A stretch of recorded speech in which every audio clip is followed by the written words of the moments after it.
అందరికీ నమస్కారం. నేను మీ సులోచన సంపంగి. Welcome to my channel. ఈరోజు ఒక మంచి రెసిపీని మనం తయారు చేసుకుందాం. ఆనపకాయ ఎండు చేపల కర్రీ మనం తయారు చేసుకుందామండి.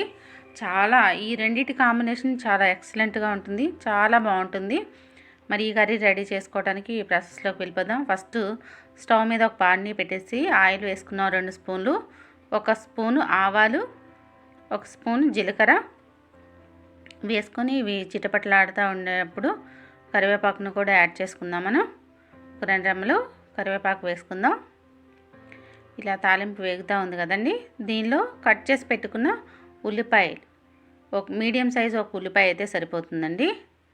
మీడియం సైజు ఉల్లిపాయని చిన్నగా ముక్కలుగా కట్ చేసి పెట్టుకున్నాను. ఆ ఉల్లిపాయని యాడ్ చేసుకుందాం. ఇలా యాడ్ చేసుకొని ఉల్లిపాయ వేగుతూ ఉండగా మనం పచ్చిమిర్చిని కూడా వేసుకుందాం. పచ్చిమిర్చి కొంచెం ఎక్కువ వేసుకోవాలండి. ఒక 5-6 పచ్చిమిర్చి పడతాయి. కారం తక్కువ వేస్తాం మనం. ఆనపకాయలో కానీ బీరకాయలో కానీ ఎప్పుడైనా సరే కారం తక్కువ వేస్తేనే టేస్ట్ అనేది బాగుంటుంది. దానికోసం పచ్చిమిర్చిని ఎక్కువ వేసుకోవాలి. ఇలా ఒక 5-6 పచ్చిమిర్చి వేసాను నేను, పొడవుగా చీల్చేసి. ఇప్పుడు ఉల్లిపాయలు పచ్చిమిర్చి మగ్గుతున్నాయి కదా, వీటిని మూత పెట్టేసి ఒక 2 నిమిషాలు మగ్గించుకోవాలి. చూడండి, ఇట్లా మంచిగా మగ్గిపోయాయి కదా ఉల్లిపాయలు, చక్కగా ఆయిల్లో మగ్గిపోయాయి. ఇప్పుడు నేను ఆనపకాయని చిన్న ముక్కలుగా కట్ చేసి పెట్టుకున్నాను. లేత ఆనపకాయ, మా చెట్టుకే కాస్తున్నాయి ఆనపకాయలు. చూడండి, ఇట్లా చక్కగా నాకు నచ్చిన సైజు కోసుకున్నాను. ఇట్లా చిన్న ముక్కలుగా కట్ చేసి పెట్టుకోవాలి. లేత ఆనపకాయ ఇట్లా ముక్కలుగా కట్ చేసి పెట్టుకొని ఈ వేగిపోయిన ఉల్లిపాయ ముక్కల్లోకి వేసేసుకోవాలి. ఒక చిన్న టమాటాను కూడా వేసుకోవాలండి. ఒక టమాటా అయితే సరిపోతుంది మనకి. టమాటాను కూడా ముక్కలుగా కట్ చేసి వేసుకున్నాను. ఆనపకాయ టమాటా ముక్కలు మంచిగా అంతా తాలింపు అంతా కలిసేలాగా ఇలా కలుపుకోవాలి. దీనిలోకి ఇప్పుడు సాల్ట్ వేసుకోవాలి. మనం త్వరగా మగ్గాలి కదా మనకి ఆనపకాయ ముక్కలు. దీనిలో సాల్ట్ వేసుకుందాం. సరిపడినంత వేసుకోండి. నేను ఒక 2 స్పూన్లు వేస్తున్నాను. దీనిలో సాల్ట్ కూడా తక్కువే పడుతుంది. ఆనపకాయలో సాల్ట్ కూడా చాలా తక్కువ పడుతుంది. కారం కూడా చాలా తక్కువ పడుతుంది అన్నమాట దీనికి. దానికోసం చూడండి, సాల్ట్ వేసుకొని ఒకసారి కలుపుకొని మనం మూత పెట్టేసి మంచిగా మగ్గించుకుందాం.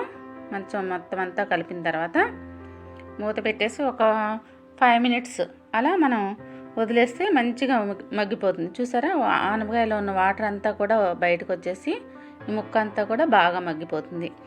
ఇలా మగ్గిపోయిన తర్వాత దీనిలోకి ఇప్పుడు ఒక పసుపు కారం వేసుకోవాలి కదా మనం. కొంచెమే వేస్తాం కారం కూడా. చూడండి, ఒక స్పూను పసుపు వేసుకుంటున్నాను. అలాగే 1 స్పూన్ మాత్రమే కారం వేస్తున్నాను. కారం కూడా చాలా తక్కువ వేసుకోవాలి దీనిలో. చూడండి, ఒక హాఫ్ స్పూనే వేస్తున్నాను. స్పూన్ కూడా కాదు, స్పూన్ కంటే కొంచెం తక్కువే వేసాను కారం. ఇలా వేసుకొని ఒకసారి కలుపుకోవాలి. మనం కూర అంతా కూడా పట్టేలాగా కలుపుకోవాలి. పసుపు కారం ఇలా కలిసిపోయింది కదండి. మంచిగా ఒకసారి బాగా మగ్గిపోయింది ముక్క చక్కగా. చూడండి, ఇట్లా కలిపేసి మంచిగా ఈ ఆనపకాయలో ఉన్న వాటరే మనకి కూర ఉడకటానికి సగం బాయిల్ అవ్వటానికి సరిపోతుంది. త్వరగా కూడా మగ్గిపోతుంది. మనం లేత ఆనపకాయ తీసుకున్నాం కాబట్టి. దీనిలోకి కొంచెం వాటర్ యాడ్ చేసుకుందాం. 1 గ్లాస్ వాటర్ని యాడ్ చేసుకుందాం. దీనిలో కొంచెం చింతపండు కూడా వేసుకోవాలి మనం. ఎందుకంటే కొంచెం ఎండు చేపలు వేస్తున్నాం కదా, చింతపండు కాంబినేషన్ బాగుంటుంది. క్లీన్ చేసి పెట్టుకొని కొంచెమే చింతపండు, రసంలో కాకుండా నేను డైరెక్ట్గానే వేస్తున్నాను దీనిలోకి. క్లీన్ చేసి పెట్టుకున్నాను అనమాట.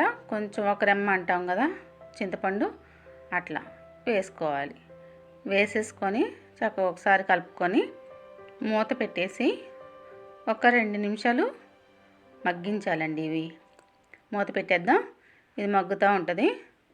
ఇప్పుడు వేరే బాణలిలోకి కొంచెం ఆయిల్ వేసుకొని ఈ ఆయిల్ వేడి అవ్వగానే కొంచెం పసుపుని వేసుకోవాలి. దీనిలో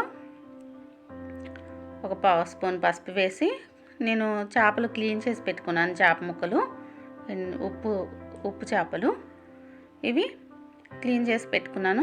వీటిని ఈ ఆయిల్లో వేసి బాగా వేడవ్వాలి. ఆయిల్ ఎప్పుడైనా సరే ఎండు చేపలు వేయిస్తున్నాము అంటే బాగా హాట్గా ఉండాలి. దానిలో పసుపు కంపల్సరీ వేయాలి. ఎందుకంటే అడుగు అంటుకోకుండా మంచిగా వస్తాయి అన్నమాట మనకి ముక్కలు. ఇలా మనం ఎండు చేపలను వేసేసుకొని ఆయిల్లోకి వేయించేసుకుందాం. 1 నిమిషంలోనే మనకి వేగిపోతాయి ఇవి. చూసారా, మంచిగా గోల్డెన్ బ్రౌన్ కలర్లోకి వేగిపోయాయి చేప ముక్కలు. ఇప్పుడు స్టవ్ ఆపేసుకుందామండి. స్టవ్ ఆపేసుకొని మన కర్రీ రెడీ అవుతుంది కదా. ఈ కర్రీలోకి ఈ ఎండు చేప ముక్కల్ని వేసేసుకుందాం.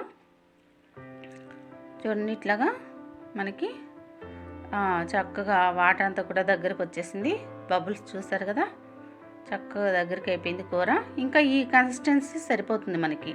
కొంచెం గ్రేవీ కూడా ఉండాలి దానిలో, అందుకని ఈ మొత్తం అంతా ఇంకిపోకూడదు వాటర్ అనేది. ఇలా ఉంటే మనకు సరిపోతుంది. ఈ ఎండు చేపలు వేయించాము కదా, ఈ ఎండు చేపలని యాడ్ చేసుకోవాలి. దానిలో ఉన్న ఆయిల్ని కూడా వేసేసుకోవాలి. మళ్ళీ ఇంకా రీయూజ్ చేయడానికి పనికిరాదు కదా మనకి, దానికోసం కొంచెమే వేసాం కాబట్టి ఆ ఆయిల్ని కూడా దీనిలో వేసేసుకోవాలి. ఇలా వేసుకొని మనం కలిపేసుకొని 1 నిమిషం అండి, 1 నిమిషం అలా స్టవ్ మీద ఉంచేసి స్టవ్ ఆపేసుకోవటం. మన కర్రీ రెడీ అయిపోయిందండి. సూపర్ టేస్టీగా ఉంటుంది. కాంబినేషన్ చాలా బాగుంటుంది. ఒకసారి ఖచ్చితంగా ట్రై చేయండి. మరి మీకు ఎలా కుదిరిందో కామెంట్ రూపంలో నాకు తెలియజేయండి. ఈ వీడియో మీకు నచ్చినట్లయితే లైక్ చేయండి, షేర్ చేయండి, సబ్స్క్రైబ్ చేయండి. మీ వాళ్ళతో సబ్స్క్రైబ్ చేయించండి, మీకు తెలిసిన వాళ్ళతో. నా వీడియోస్ ఆదరిస్తున్న మీ అందరికీ ధన్యవాదాలు.